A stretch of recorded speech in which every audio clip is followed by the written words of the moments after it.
I promised you a look at a nuclear power generator, and this is it right here. This one I think is only about 1.5 or 1 foot round to 3 foot long, but they had bigger versions that were 5 foot long and 2.5 wide to 3 foot wide or so. And same basic idea, except the original ones had the little S's.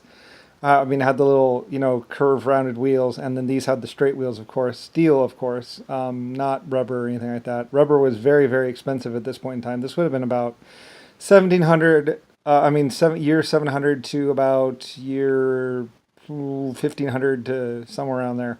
Rubber was very expensive, so of course the wheels couldn't be rubber. The wheels were just steel.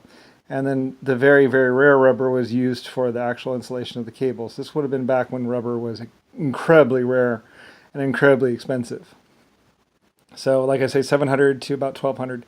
Nuclear power plant, once you engage it, it runs basically. I believe this would have been the fueling thing right there. That's where you'd put the energy or whatever.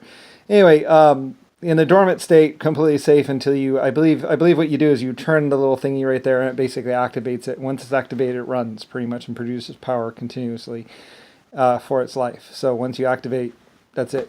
I had those things done. I think it's a switch. You turn it one way, and it basically turns it on pretty much permanently. I think once it gets activated, it runs permanent, but maybe you can turn it off somehow. I forget. Anyway, but that's the switch up there, and I think where you feel it from, or saying I think you feel it and everything from there. When it's when they're installed and it's safe like this, but once you but if you pull that apart, then of course you get radiated. So you could only what's called, but in their closed up state, they're completely safe. No radiation being leaked at all.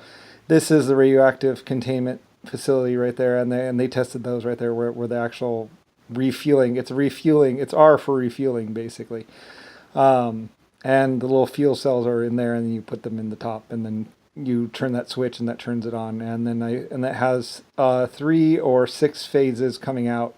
Positive, negative, or I think there is 3 positive, 3 negative, or something. You can see right there the different thing. I think 1 ground or something like that, which was inadequate probably.